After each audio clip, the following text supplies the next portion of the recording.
Welcome to the first episode of Coach Lau Live. My big goal, my master plan was to get 100K. And then with that clout, ask Styko to come on to Coach Lau, okay? Because then at 100K, you can't say no to somebody who's 100K. So that was the idea. So we got Styko on the show. And I can't think of anyone better to do this with because way back, okay, like 70, 60K when we were nobodies, Styko was on Instagram posting my videos on his story. Okay, so he's earlier than all of you guys. All right, you're not a real Launders fan. Styko's a real Launders fan, okay? You guys I'm are the all, OG. yeah, the OG, exactly. Okay, so Styko, say hi to everyone. Hey everyone, thanks for tuning in. Let's do it. Yes, let's do it. So this is Styko. He's from FunPlus Phoenix, and I just have a couple of questions, Styko, for the people who may or may not know you. Let's go ahead and look at your HLTV really quick, okay? So Let's do it. before we jump into this, Styko, you used to be on Mouse Sports. Okay, I was on a Reddit thread earlier. Okay, it was a Maniac Reddit thread, and it was talking about how Maniac was how he got cut from Titan a long time ago, and it was like he said that it was basically deserved. That's what he said. He said if he was more disciplined back then, it would have made sense to keep him, but he wasn't like disciplined enough, and then he got cut. And then I saw a comment here. 200 upvotes. This may sound stupid, but I did not know that Maniac was an ex-pro. And that's when I realized I've been playing Counter-Strike too long. And I also realized for the show that there's probably a lot of people, that didn't know that you used to play for Mouse Sports, right? And some of your history as a pro player.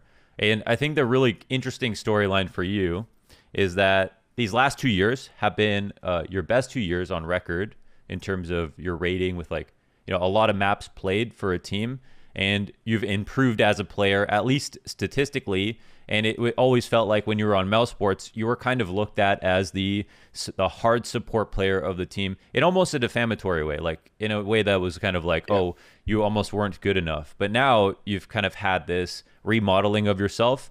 And I always draw a comparison to a player like Automatic, who went from TSM and wasn't looked at as a really, really strong like core player to play on Cloud9 and really helping with the major title run. Do you look at yourself in this same way where on Mouse Sports you maybe weren't utilized in the right way, or you're a much better player now? How do you describe Styko on Mouse Sports versus Styko on FunPlus Phoenix? So yeah, it's true that on most parts I've been put in completely different shoes, but I think it was justified. First of all, I agreed to come to the team with having that responsibility of me being support player, so I knew what I was entering. It was my first breakthrough or breakout team, I should say. And the thing is that it's definitely a different Styko that we're talking about, because I think back in mouse sports I wouldn't be able to handle the pressure of being a star player or being an oper or being a clutch player or lurker or whatever.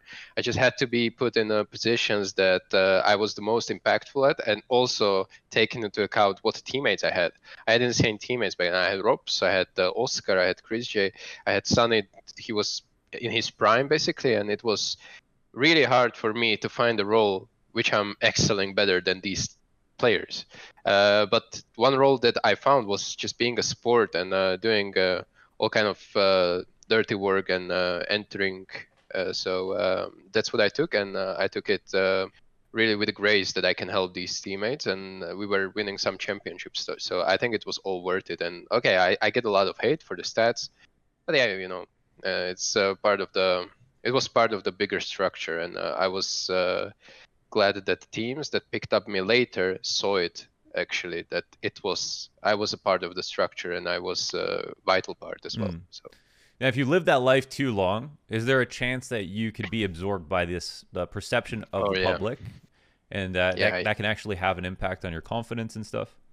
yeah, definitely. I can think of players that probably got a big hit because they're playing, roles that weren't as impactful, and they were playing it for such a long time that they eventually dropped off to being bad players because they didn't take duels, they were afraid, they lost confidence, as you said. Mm. I'm not gonna name them obviously. It's it's not good to be stuck in this kind of limbo where you're bottom fragging every game, because then you will think that if you eventually get dropped, you might not be ever be ready to get picked by other team to fight for tier 1. You have to fight your way through, and there's only so many years you can be a pro player that it takes a long time. So if you drop off the cycle and you screw up one season or 2 seasons, then this might be a last season for you as well. So it's just like in other sports. You have to perform consistently good to eventually be brought back, even if you get dropped. Right? Yeah, it's ruthless, right? So you're like working your way through these other teams. You're playing without sponsorships. You mentioned on the HLTV Confirm recently, and you kind of have to earn on merit all the money you make, whether it's through tournaments or whatever. You kind of have to earn it every step of the way. So it's like a really hard grind. I mean, obviously, from the top 10 to the top 30, it's very competitive, and you've got to find your place. So how do you come on to, when you come off of mouse sports? This transition, I think, is in my opinion, the most interesting thing about your story, in a really great way, that I think it's something that people want to know more about, like to understand. So just one last question about that. When you're grinding your way back through, do you come on with a renewed sense of self-confidence, or like in terms of leadership, are you saying, okay, now I'm the most experienced player and I have to work myself back up to a level that I knew I can be at with a new team? Does that immediately put me in a more kind of a power position on the roster where I can take more of my spots, show other players how to play better? Is that how you ended up kind of taking on kind of more of a core position on the following lineups after mouse sports? So yeah, that's a great question, by the way. And I think what I can point out right here is this part between 2 mouse sports teams. I was standing in for Cloud9 for a little bit, and that was probably one of the things I decided when I got I got kicked from mouse sports. That period taught me a lot, and it showed me that I don't have to be necessarily a sport to win tournaments. So I immediately, when No Chance guys approached me, I said, guys, I'm willing to play for it. It's going to be a nice project, I think. We have same values and we have good players, but I cannot do what I did in mouse sports. I have to be put in positions that I think I'm comfortable in. So I became a star player. And those 2 months, from July 2018 to September 2018, those months showed me that I'm capable of doing something much more impactful on the server than even other players were doing for years. Because those 2 months, I think I wasn't performing that well on the big tournaments, but I attended the major, so it was the biggest tournament with the best players. But when I look at the tier 2 scene, I was definitely, after those 2 months, I was definitely a better star player than some of the teams that were stuck in top 30. So I felt like, okay, this is the way for me to go, and I don't want to continue as a support player, and I know how to grow as a player, so I'm just gonna switch roles, and I think it turned out pretty fine. I eventually started as entry fragger in No Chance and being just the guy that used all his teammates to his advantage, but right now I'm in more of a lurk position, kind of like ropes, I would say. So anchoring and lurking, and I think that fits me the best because it's really easy to outsmart people in 1v1 duels that you get a lot. You can anti-strat in 1v1 actually as well. So I did it actually against Furia, which we are gonna mention a little bit. So I think you're gonna guys like it, but it's definitely part of the bigger picture. If you download the whole demo, we will just go over CT side, right? Yes. But on T side, there was some anti-stratting that actually our analyst brought my attention into. So I can mention that, but that's pretty nice. It's little things that you have to pay attention to, little sound cues that you have to pay attention to, and that way you know what you're facing on, or who are you facing on your position. Wow. Okay. Yeah. So we are going to watch a game from last week where you played versus Furia, and it's going to be on the CT side where basically you had a very strong CT side. You ended up winning the first map. The series you ended up losing 2-1, but it was also a second half comeback, which makes this even more interesting. Styko was playing ramp for the entire half. but he was also hybrid opping. There was a one very big round that I'm sure some of you saw, and then some 1v1 or close situations. So we're gonna go ahead and watch that now because Styko, he got a whole pizza, but he only had time to eat half. So we've got to do this demo so that he can get back to eating the rest of his pizza because Styko loves pizza. Isn't that right, Styko? This is my favorite food. Who doesn't love pizza, right? Okay. Do you put bananas and other No, fruits I'm not or just pineapple? I'm not that kind of European guy that puts everything he finds. But Okay. Traditional. What do you have always? It's a Pepperoni. but it's economical. It's because there's a walk-in special price for pepperoni. Oh, okay. Yeah, economical Okay. reasons. But I would have pineapple.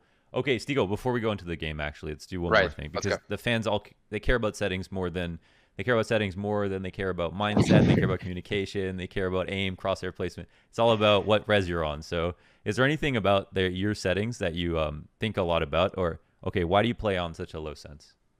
Low sense. I lowered it because of Nico like 2 years ago. I think he was having a great year, and I just said, yeah, let's go down.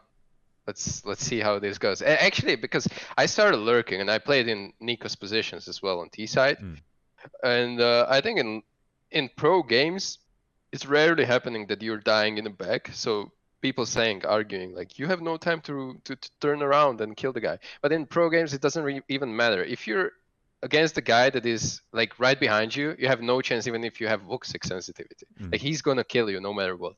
So it all comes down to preference, and only disadvantage right now I have is like on deathmatch, my arm is getting tired maybe faster than other players, but 1.4 and 400 DPI is completely normal in my opinion. Still lower than that probably not, but I think this is like a lower limit that you should not go below.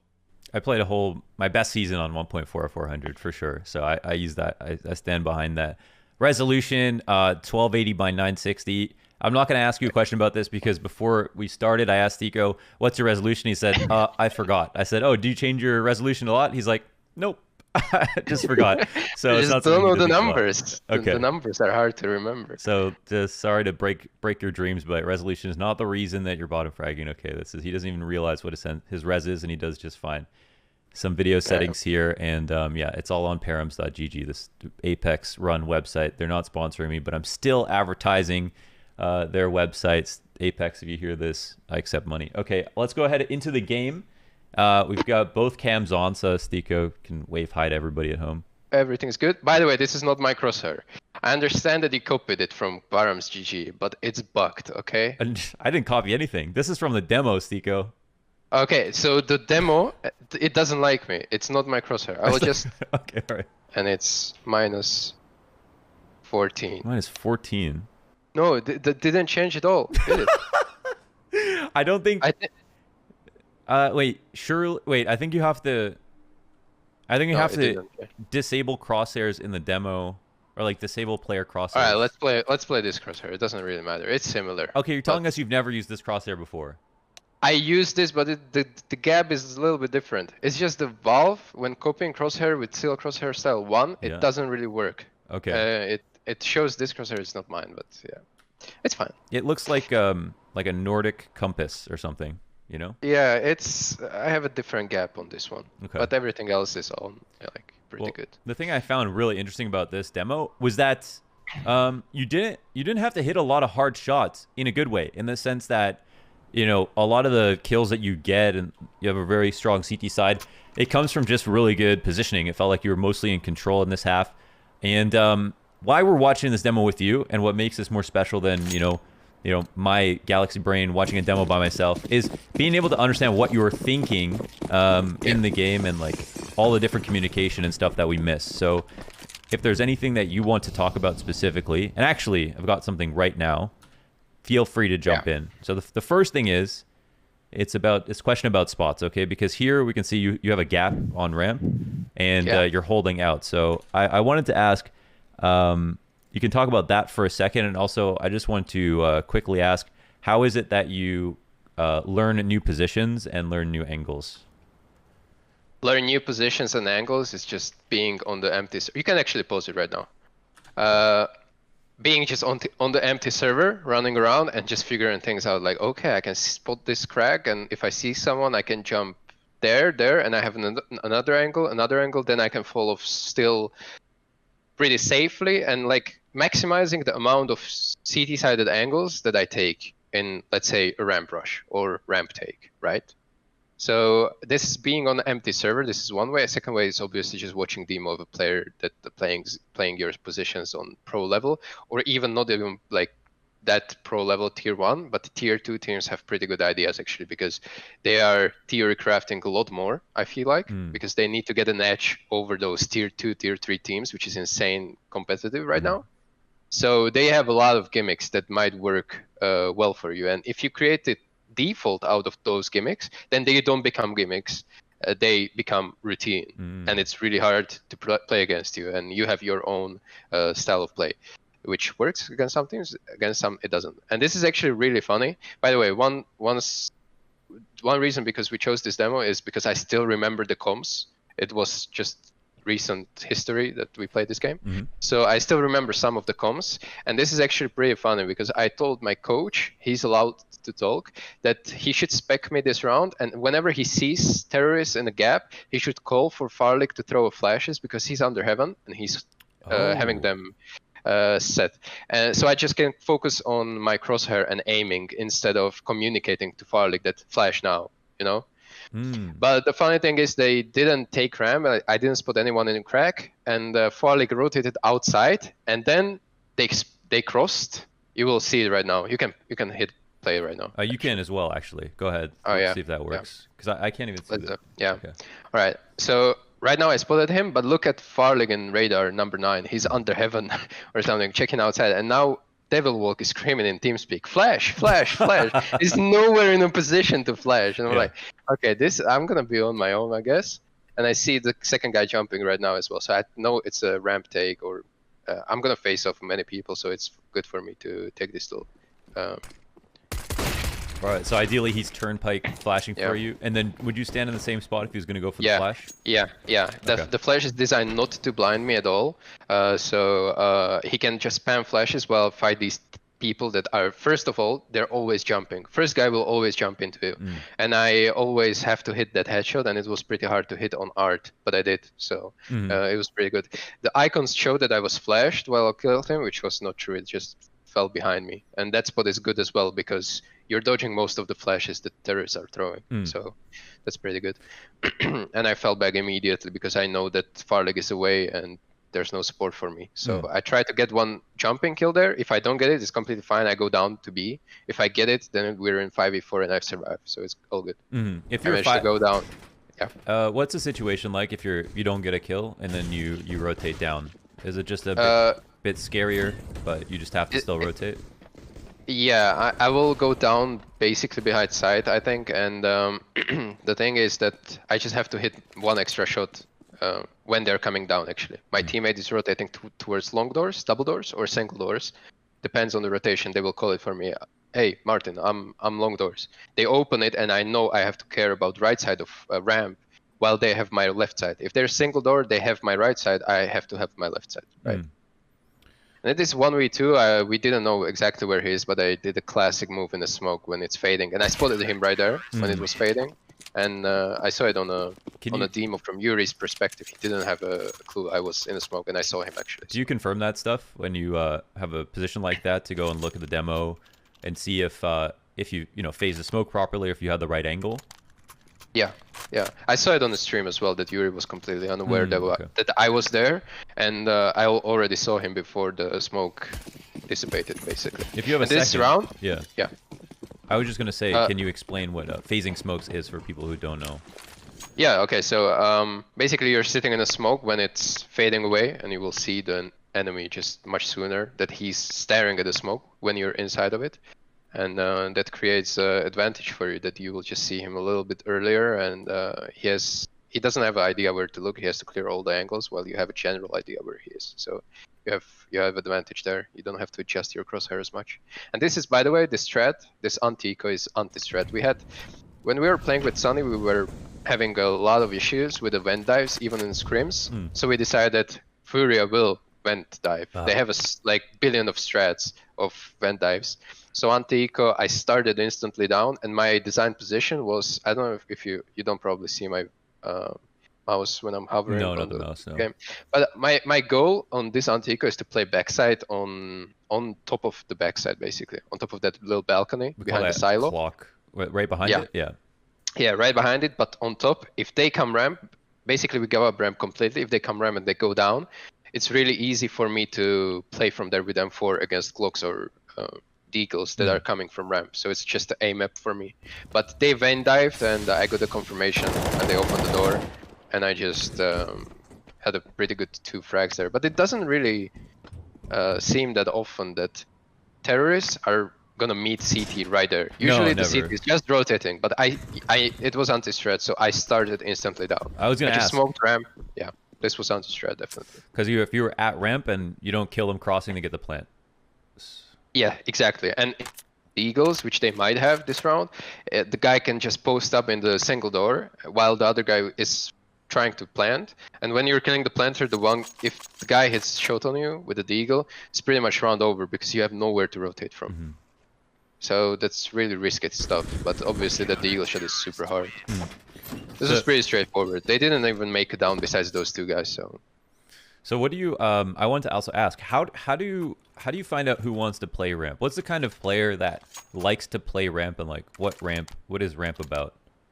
Yeah, it's all about decision making. When to rotate away, when not to rotate away. You have to listen a lot to your teammates. I wouldn't put teammate in a position there if he's too tunnel visioning on his crosshair, let's say, because he needs to listen 24/7 basically to what is happening outside. If they can cross down secret, who is rotating from A through vents, if it's even possible to rotate through vents. You have to always scan through the walls, your teammates, and what nades do they have. If we have still smokes for door smoke on A, then obviously we can still go down vents. But if we don't have that smoke, then they're obviously cut, and I have to be the B player and secret player. So I have to give up ramp, and giving up ramp is completely fine because it's not like you're anchoring, but you're not anchoring a bomb site. You're anchoring an area that they still have to go somewhere. You can't plant, right? Yeah, you can't plant on ramp. So it's okay to giving it up, even though it's off the meta. But sometimes you have to take these risks because it's not often that terrorists alone from lobby will lurk out ramp. He's obviously going to try to lurk in lobby or try to go outdoor or out hut, but it's not often that they're actually going. If they're 4 outside, it's rare that lobby player will come ramp and duel you 1v1 because it's such a CT-sided area.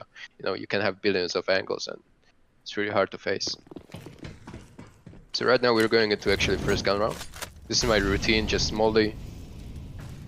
Some players just smoke, some players molly and HE, but I just do the molly. And we know they have some kind of a lobby default. They didn't smoke outside yet, so I was afraid of any ramp hit, so I smoked immediately. You ever think about pushing? Not in this kind of scenario. This is like we know we're in advantage when it comes to nades. So if I die here, it's gonna create so much of an opportunity for T's to get a gap. Like giving up ramp by pushing is one of the worst things, and it's really easy to counter that push if you're alone.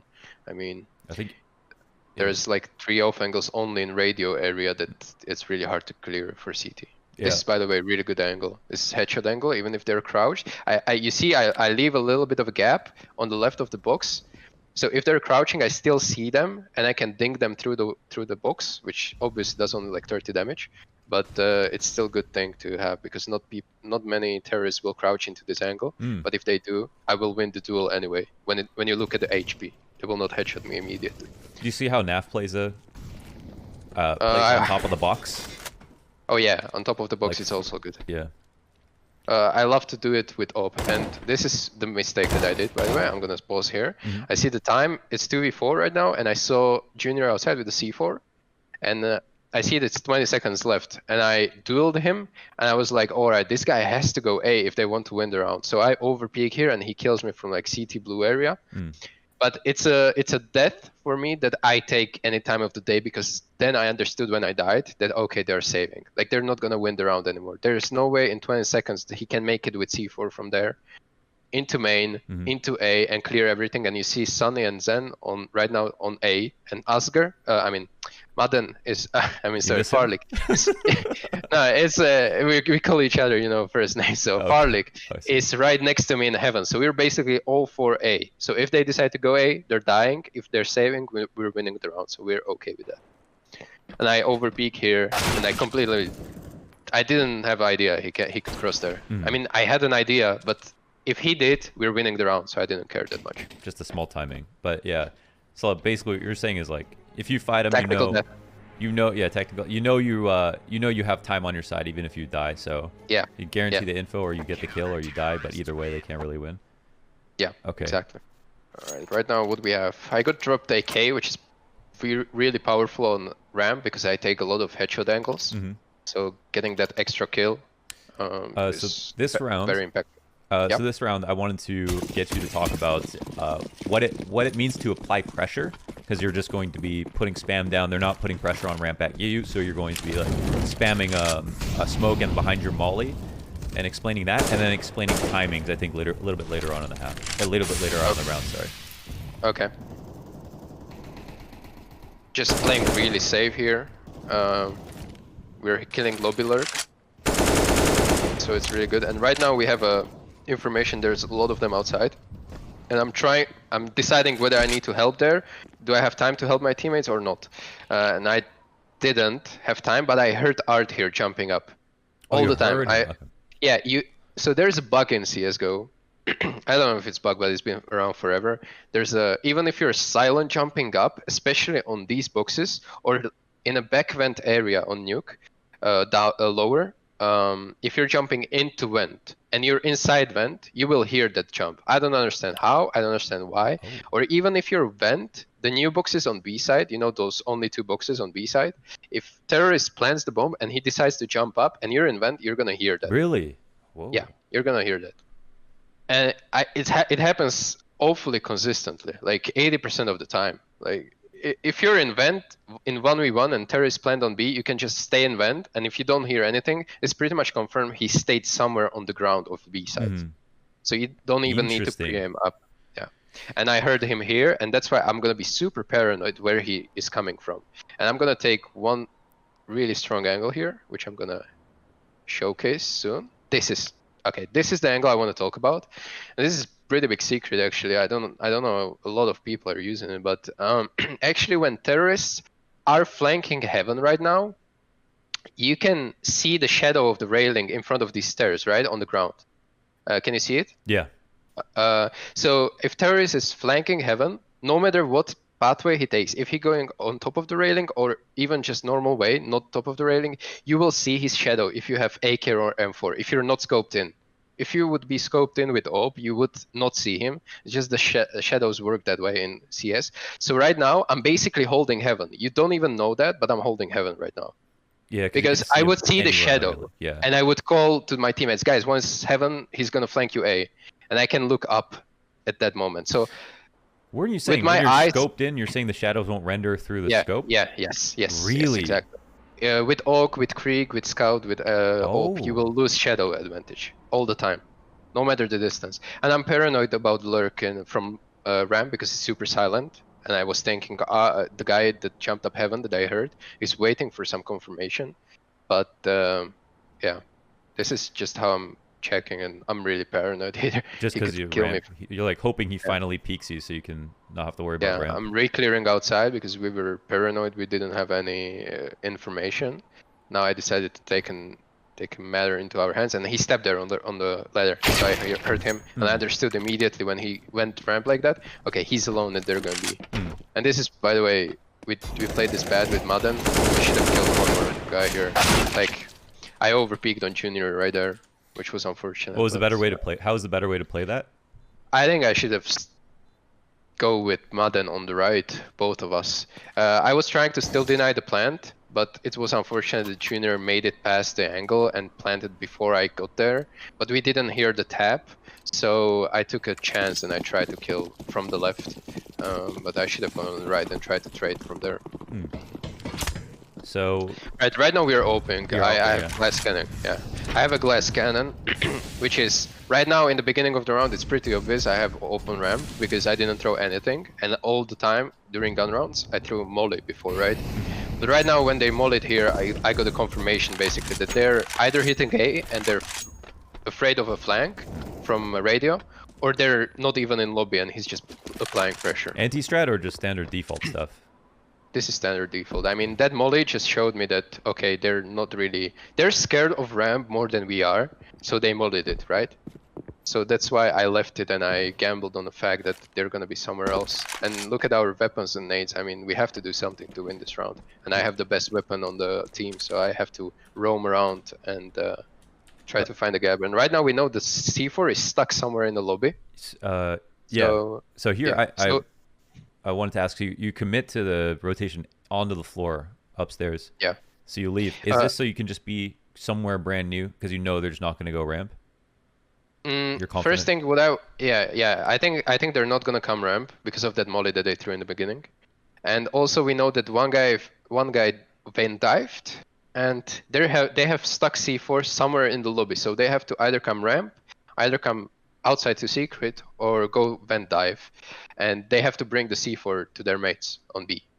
So I dropped on the floor because I wanted to make it into main, exactly into this position, because from here it's really easy for me to hold this line that I'm holding right now, and then hold also vent dive, which my teammate right now has from top of hut. I think number 6 is Zen, yeah, and he's holding door for me. So we're in a sense, we gave up ramp for a bit, but Maden, he pushed lobby, and right now he's flanking ramp. So we have full info about lobby, and we know they have to come outside. And I know one of the guys will have a C4. If we kill that C4, we're going to win the round because they don't have, necessary tools to cross. I mean, they have 2 smokes, one on art, which died out.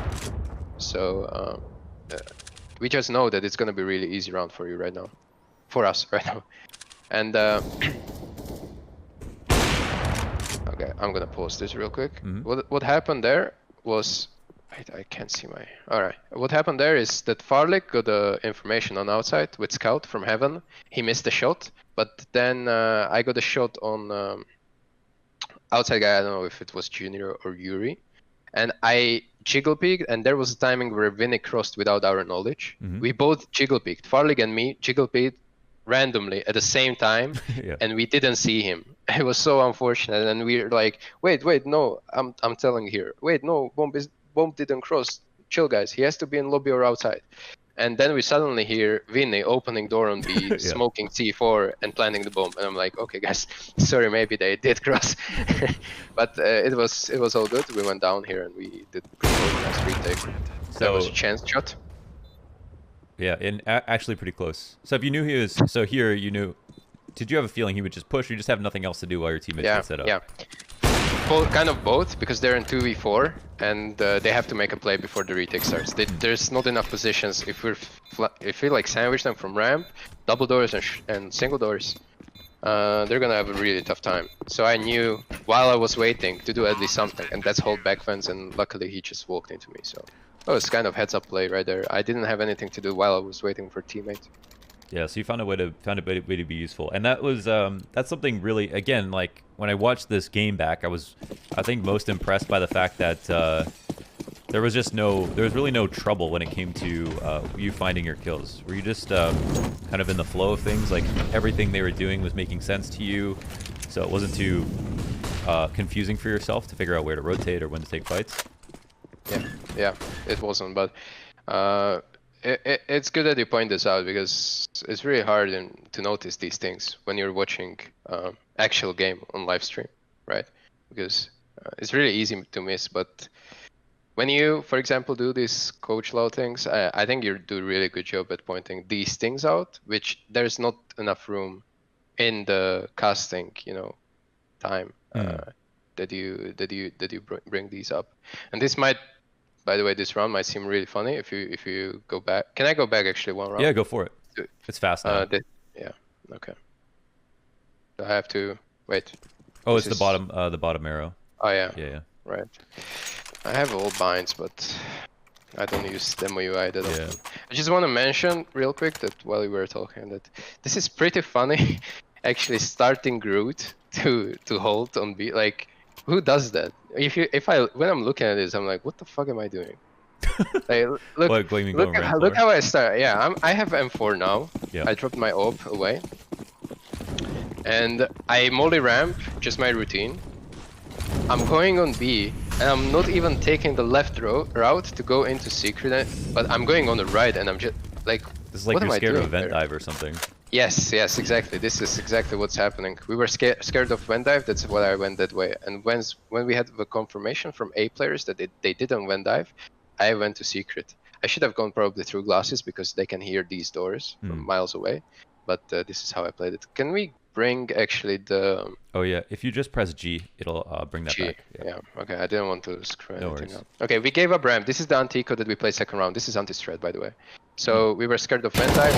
They actually went ramp, and we kind of got them here. And this was really nice play, I think, by me, because they smoked the long door, and you always want to use these doors in your advantage because it's really hard for opponents to be ready that someone is pushing through them, especially if terrorists are taking that control area, those glasses.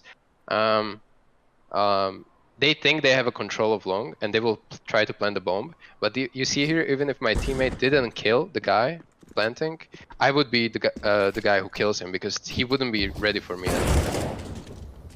And what we're doing right now is just stalling Yuri and making this clutch impossible for him. I still have a smoke here. We're dropping the smoke to the only choke point that he can come through. Could you just expand on that one more time? Control of control doors from the CT side. So like maintaining the area of control, or these doors, this area specifically. Where specifically? Yeah. So these doors especially are super underrated in my opinion because I'm just gonna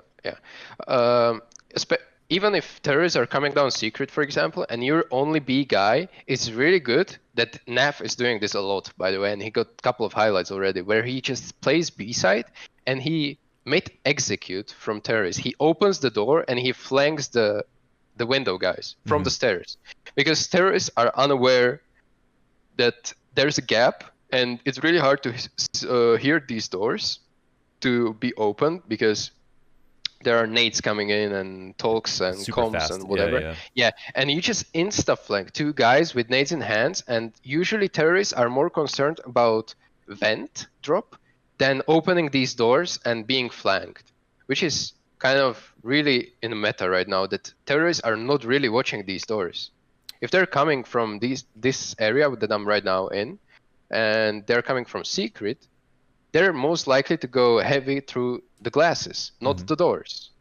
So it's really good to open them and then just flank the guys that are actually in the glasses, and it's really powerful. Nafly showed me this once on a demo, and I started doing it since, and I think it's really powerful. And that's why I utilized it here, but on the CT side when they come from ramp. So I try to open the door, especially when it was smoked. That was a great opportunity for me to do this play.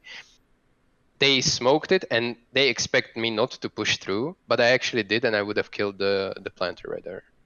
So I think it's really underrated, opening these doors and making a play through it, because it's so like surprise, you know? Yeah, they expect it to be a wall for them so they can take up the top stairs of control. And then Tarek does it too, sits in front of the doors, waits till he thinks they're going up the stairs, open the doors, shoot too. Yeah, I think I remember the NAF round you were talking about where he actually shot from control window and then he jumped off the railing into the door and then flanked it, right? That might be the play. I don't know exactly, but it was actually pretty nice there. First time I saw it, and since then I tried to use it more. It's just a standard save from Yuri, not much to do. We know he saved an op, and they're on a timeout. And this is where things get a little bit shit. We lose 4 consecutive rounds. We do this radio play. This is the only time we push, basically, when we're 2 here. Yeah, to be honest, get the control of radio. Yeah. If you want to talk about these, we can, or we can fast forward. I didn't see anything in particular. What I wanted to basically do is go to where you die here, and then you to unlucky or bad it, basically to say, oh, could I have done something better, or is it just unfortunate, a rotating death, or whatever? Yeah. Okay. This was bad here, for example. I can talk about this when I die here. There was a call from Madden that there's op T-vent. I cleared it like this, and I didn't expect him. He actually pushed into door, and I wanted to kill the guy on plant, on site. And I just didn't expect Junior to die. I should have cleared the door area while I was clearing T-vent as well. But I was so focused on that T-vent and being like almost 100% he's there. I trusted call to my teammate, but he actually made it out before I went out once. That was my bad. That was like a second bet. First one was dying to Junior outside, and this was probably the second big issue that I did. Pretty much the only one who's got your number, I guess, or 2 deaths or whatever. So, okay. Oh, yeah. Now we've got a Deagle anti-eco. How do you maximize, an eco round where you're probably going to lose? We had a call by Devil Walk what to do this round, and pretty much everyone just didn't do it. Like, this was round where we tilted little on TeamSpeak. And if we would have done it, we would have like at least 20% chance of winning the rounds. Right now we had like probably 10%. And this was one of the times where the door and I tried to make a play through it, but it obviously didn't work out. They were super ready for it. I should have waited for that Molo to fade, so it creates for them an angle to maybe be worried about. Yeah, to be worried about. And this way there were like 3 guys holding me, so I should have just waited like 2 extra seconds. But I felt like I was being sandwiched from double doors and single doors, so I just went for the play. And unfortunately I hit Vinny just once in the stomach. If I get a second shot with the Deagle, I would probably kill him, but he just insta headshot me. So we were that was a tilt round. Right now we have actual eco with 1 saved weapon. Try to de-tilt, and this is pretty strong position, by the way. Do you ever call stuff in spawn for ideas, or do you just leave it on? Yeah. You mean me personally, or? I do. I usually on Nuke, when I have Deagle, I'm saying, guys, leave me alone, Ram. I'm gonna lock it down myself. But I'm allowing if my teammates are silent. I was just not ready at all for that. That was my bad. If my teammates are silent, I'm gonna give an idea, because I'm playing the least impactful position when it comes to like a team play right now, where I'm usually anchoring ramp alone. So I don't want to screw up opportunity for my teammates to create a setup outside where there's heavy pressure, or on A when there's ending, 60-70% of the rounds.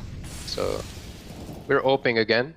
This is, by the way, the same round as previously. Junior is holding the same angle. I should maybe go for a wall bank here or something. So no molly this time. Yeah, no molly again, and that's a big tell that probably I'm opening ramp, by the way. That's why they're not even trying to attempt checking any information. And if you're probably ready for you, no molly. They don't molly at all either. But that's why you will see me be. Yeah, that's why you will see me be worried about ramp more, because they didn't molly. You remember last time they mollied and I gave it up completely. Now I was afraid, and they vent dived. We had the information on one guy vent dive. And I killed him, and I didn't know that Yuri is still down. I see. And right now I'm gonna miss a shot on him. I still somehow expected him. I don't know why. And right now he's gonna fail the smoke, and it's insane, but it creates. It works. Okay. One way. Yeah, I was wondering. It's a one way for him. I saw it on demo, and he failed his smoke, and it created the big nastiest one way for him. Do you think he was like? He took a fast step there. Do you think he was like, oh, this could work for me? Yes, he did. He did definitely. He was like, okay, this is my chance to kill this guy. He's a good player, man. He's insane. Yeah, he did well there. He took the best out of the bad situation. It was also my bad that I missed him in the windows. I didn't expect him to be like mid-air, It was kind of, I had to flick awkward up. Wriggle, yeah. Yeah. It looked like a CSGO moment, to be honest. That looked like a good shot, but. Yeah, well, it doesn't matter. 14-11, this is highlight round. There's this the 4K that I do, and I probably it's saved also kind of a deep round, so go for it. Yeah, sure. There's some funny stuff as well, but I'm gonna. In the beginning, I'm just doing my routine. Basically, I'm just trying to put pressure on the lobby guy and make sure that they're not coming ramp when they're smoking outside. And right now we have a tell that they're in secret. Some of them, they did a smoke wall outside, and I think there was a gap. We had an info about a few guys, so I instantly went down. And right now we're actually 3 guys down, but we have info about 2 guys. And Farlig is down right in front of me. Madden was in vent, and I'm coming ramp. I'm coming from ramp down, and I'm like, wait, if they flank outside, we're fucked. Like, there is no way we're winning this round. They have to. We're gambling that they have to come secret because it's just the way Nuke works, right? Like that. And right now we decide to make a play. I think Madden decides to push with Farlik together. We're talking right now what kind of setup we're gonna take, who has the first contact. And Madden, I think, has an idea. Okay, guys, let's push. I started rotating away for some reason. Right now there is a call from Madden to push, and I expect him and Farlik to push. And it's a good call because we can try to trade. If Madden gets a good favorable first kill, then we might actually win the trade in secret, which is super important. But unfortunately, I think Madden dies. Yeah, Madden dies right now. Now Farlik was trying to trade him, but he was too far, and now he's falling back, and Yuri will hit him with an insane shot. Like, he was already down on the stairs, and he somehow kills Farlik in a bag with the AK. You know how hard it is to kill with the hunch. Yeah, it's crazy. Yeah, and Farlik died here, and this created for me opportunity. Right now it's 2v4, 14-11. We still win this game, by the way. It's insane. And spoilers. Oh yeah, sorry. What, you spoiled it in the beginning? That's true. We wouldn't be watching a demo if you lost. Let's be honest. Okay. And then Madden and Farley created this opportunity for me that, okay, they baited for me. They will not 100% check or expect third guy, which is kind of what happens. Like, Yuri was looking somewhere. I have no idea where. I one-shotted him. Then on Vinny, I hit a body shot, so I understood that I need to land one more, but fortunately for me, it was a headshot. And Junior right now, he makes the biggest mistake of this game probably, and he decides to go for the trade with an AWP. Yeah, and I would understand to go for the trade with the deagle he has, but he somehow went for an AWP headshot versus headshot duel. And you just take a step back, right? He lost this, and he lost the C4, and Serato has had A, pretty much, and it was Junior's misplay, huge misplay. And he downplayed, it was really funny because he downplayed it after the round by writing nice shot. And this is how you downplay the play, that you made a mistake, but if you write nice shot, it will look to your teammates like, oh, I didn't do mistake, he did a nice shot, right? Do you think it felt like a big mistake for him? Like in the sense that... I think it definitely should have gone back. Escape secret, or avoid the duel. He was actively looking for the duel there. And right now I hear Xerato all the time stepping. I was trying to pick a timing where he has to check short for me to swing out vents. But what he did was really smart here, and he jiggled the short with an AK forward, so I would shoot from short. But he kept his focus on this area that he's aiming towards, the stairs that I made 3 kills from. So he did a great play here, but I think I just outdueled him straightforward. I had a Kevlar, I had the confidence. He hit you a bit, but yeah. Yeah. Yeah, what he did was good. Yeah. He baited it really good. And I thought he's gonna be under time pressure. You could hear that, by the way. Junior just typed NS in the chat. Oh yeah. and that's how you know that he made a mistake there. Take some attention off him. Yeah. And Serato, I thought that he will actually not commit to the jiggle that he did because there was like 10 seconds left for him to win the round. But he played it smart. Like, I was lucky to win that clutch. I was lucky that I hit the headshot. And he played against the wall too, so if you peek, from the vents, he's got that covered a little bit. It was nice, but you're still better. You still played off the timing better, and you still had a general idea of where he was. Yeah. So the thing is also that he played on wall, and that's a good point, because you have to hard strafe from the vent, but make sure to not drop off the vent, because you lose your accuracy, right? So it's kind of, you have to counter strafe perfectly to actually see him there and play good 1v1 there. But I was confident. You're confident. That's half the battle. That's half the battle, honestly. Sometimes. In this round, you rotate down vent. It looks like, again, maybe got communication that it could be a vent drop. Yeah, they could have vent drop there. There was a timing for my teammates that we have a rule in our team: if there's even half a second that we don't have info about vents, all 3 players have to call the timing that there was a chance. It's not important whether they vent dived. It's about the chance they could have vent dived. Yeah, so you don't get shot in the back of the head on ramp. Yes. Yeah. Obviously on B it works like that you can't enter B side without making a sound. You have to destroy either vents or either glasses or open the door. So it's not that scary, but definitely it can be scary if the C4 was the guy who vent dived. and he gets plant for free, and then gets into like nasty after plant position. So right now I'm completely worried about being flanked and Art is outside. You Like seem aware I don't of the remember same situation as earlier in the half where like Art was lurking around heaven. Was this communication or just general like paranoia? This was general paranoia. I think we didn't have info outside and we didn't know where they are. So there was a pretty big chance they're actually outside.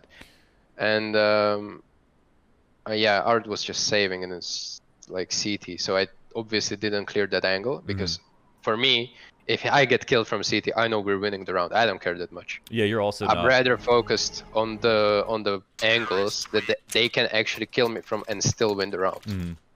Did you ever play MOBAs like Dota or League of Legends? No, but I watched League of Legends. Okay, well, it's like the off lane. The concept of off lane is like you can help your team snowball to a victory, but you're not ultimately playing a position that you know, can necessarily win or lose the game. Like you're saying with ramp, where you're holding position, but it's not necessarily mid. Like, or sorry, it's not necessarily A or B.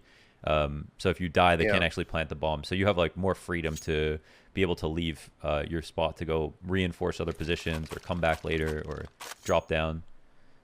Yeah, that's a good concept. Yeah. Okay, so 14, 13, 28. We have the. All right, I don't think you do anything. Your teammates basically win the round. Routine, into lower, back of the site, and I think basically no kills. Sunny has a monster round. I was just all the time. I was just making sure that I'm a nuisance, not for the ramp players or ramp duel, but look how often I was playing on B side, and this is not something that I usually do. Okay. This was definitely a preparation for Furia, just based off the fact that they have those Venn dives, and we had troubles against Venn dives in scrims. We could have lost to a full eco in scrims. Like we played warm up scrim before this game against, I don't know who, I think some Polish team, and they Venn dived like 4 times. And those were the only 4 rounds that they got on the T side. And we were super paranoid, and we said, okay, this is anti-eco that I'm gonna do. I'm gonna start down, and it paid off already twice in this game. I think it was pretty big influential practice, you know, that we had just before this game. And it takes some nerves. Yeah. Like your teammates on the other parts of the map, they're not worried as much about lower. They can just focus, right? If you can tell them. Yeah. Obviously, they are not allowed to dive vents. As soon as someone could from terrorists dived vents, then it's not safe to go down through vents into secret, let's say. So we lose that part of the map. But it's okay. Secret is like a ramp. If they get it, it's okay. They cannot plant a bomb in secret. We still manage, and I'm the responsible for a B in a sense that I'm gonna play some, you know, nasty off angles on B side and just. How do you like that fight, by the way, on the clock on the upper rafter behind the silo? Do you like fighting versus ramp there, or is that kind of an emergency situation? Where would you ideally like to fight ramp from?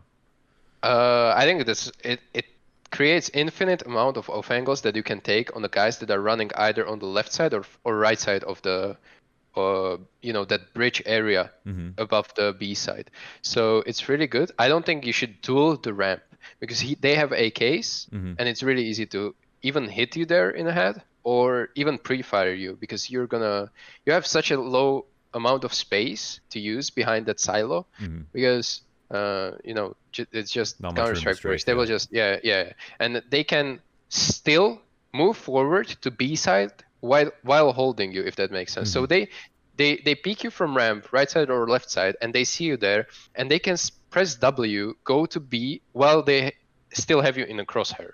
So it's really dangerous that they will just tap S as a counter strafe and put like mouse 1 or burst you down because it's easier for them if they have AKs. If they would have Deagles, Glocks, Tech 9s, I'm okay with taking the duel. If I have AK, I'm okay with taking the duel AK against AK. But if I had M4 and in that round I had M4, I don't feel very comfortable. I don't think, because if I die there, we're losing the round pretty much. They have all the control on B side. They can take whatever OP position they can get. And I have to get at least multi-kill there. At least 2. 100%. Just got a first blow each time. Yeah. So right now I did just my standard routine. Their money, yeah, Yeah, we know okay. that they have terrible money, and that's why I'm playing super safe. And I'm playing this nav position. I think you said it. Yeah. On top of the box. Top of the box, yeah. I don't know if I play it completely, but it's really good because they have to push the smoke, and if they do, you can just freely drop down, and there's like super safe position. I think he's super obnoxious, but he plays on orange and like stands right at the front of it and just like yeah, it just works. I don't know why it works so well because they can't preem your head. You're just so high up on their screen. That was an angle that I was talking about before. You got some damage. You pretty much win the duel every time there, and I understood that AK shot me, and it was Art. I saw it on because I saw the nickname, right? When you aim at someone, you see his nickname, and I understood that okay, guys, Art bought the gun. We have to face basically only pistols, because if they have full AKs, I'm gonna pause this real quick and explain. If they would have full AKs and full equipment, they wouldn't enter ramp like this. He just went for a 50-50 duel without any flash, without any refrag. No one was jumping for him. He literally went because he had a hero weapon. And that for me, I immediately understood that, okay, I will try to back off on B. And I took this position, again, that we just talked about, because I understand they have pistols. Most of them have pistols, so it's gonna be really hard for them to refrag me. Only player that could refrag me in that scenario was Art, and it's like really hard for him to pick a correct spot where I'm gonna be in, and even hit the shot. It's different if you're facing 3 AKs right here. Some of them will hit the shot and you're dead. But you know, if Art and he had a bad game right now, he has like 5 or 6 frags. I'm pretty confident that I can take these positions and these duels. So that's why I went immediately up here and I'm playing safe. And right now I see in a dead notice that Art even died because I got a assist on that guy. So we know that, all right, guys, AK is dead, free round, let's win this. And you also have the support. Yeah, you have the support in Zen, the rotator in. Yeah. Zen decided to outpush there, which was kind of okay call, but as soon as they were in a 2v4 and we know they have pistols, it's okay for Zen to push. I think he's gonna die here right now, but it's all good because he got an info where the terrorist is. Yeah. And in the end, I'm gonna kill him because we don't want him to save anything pretty much going into the next round. Yeah, because you know exactly what they have. They can drop. Yeah, we didn't know he has no Kevlar. If we would have known he has just the Eagle, then obviously we'll let him be. But he could have picked the AK from Art. He could have had AK of his own, maybe, that we missed something. He could have picked Op from Junior. So right now he picked M4 from Zen, which is unfortunate. But look at you luring him in. You knew exactly what he was doing. I actually wasn't even expecting him there because he had like 3 seconds left. He had like 3 seconds left. I thought he's saving it and ramp or something, but I was just ready, you know, in the game, in zone, ready for everything. And this is the last round of the half. Yeah, this is. And this is the round where literally nothing happens. Like they rush A and my team will mow them down. So all you can do, guys, is watch my routine right now. And this is volley. Yeah, someone's asking about this. So can you talk about conditioning a little bit, like why you throw the same grenades? Okay, this is the first time I didn't throw same grenade, and I think 15-14 is around where ramp rush is highly likely because people are tilted, and B rushes and ramp rushes are normal on this kind of scoreline in pro level. So that's why I, for the first time, not only threw the molly but also an HE to completely negate any rush.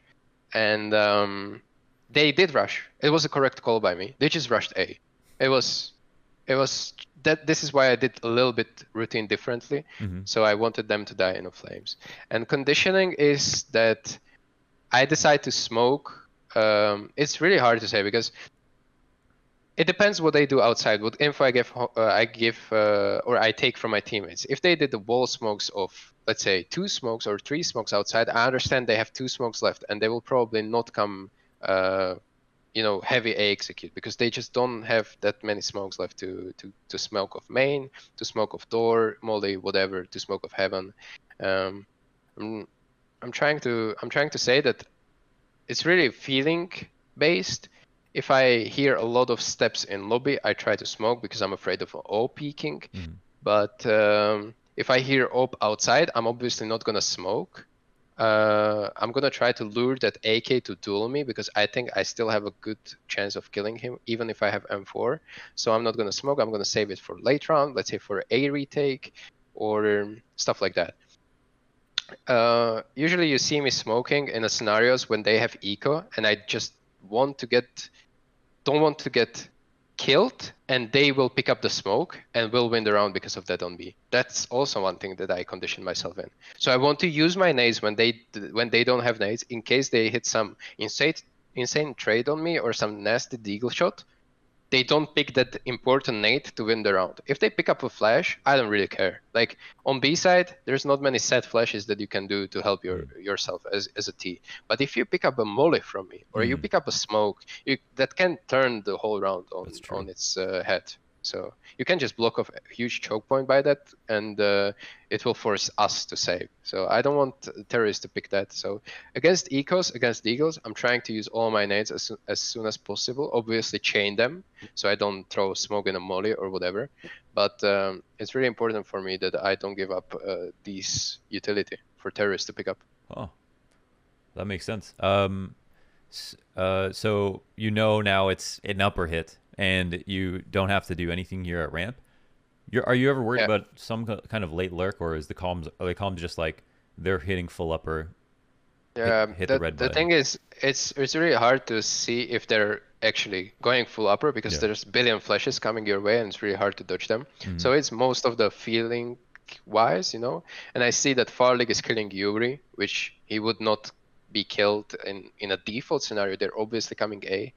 And one of the disadvantages that I'm doing with this molly is that I cannot fast flank with this molly. If they rush A, I cannot fast flank through lobby because I would burn myself and lose timings. So all the time, if I throw this molly and they have hit fast A, I have to go through heaven, which is one condition that is unfortunate, but at least, you have to just understand it.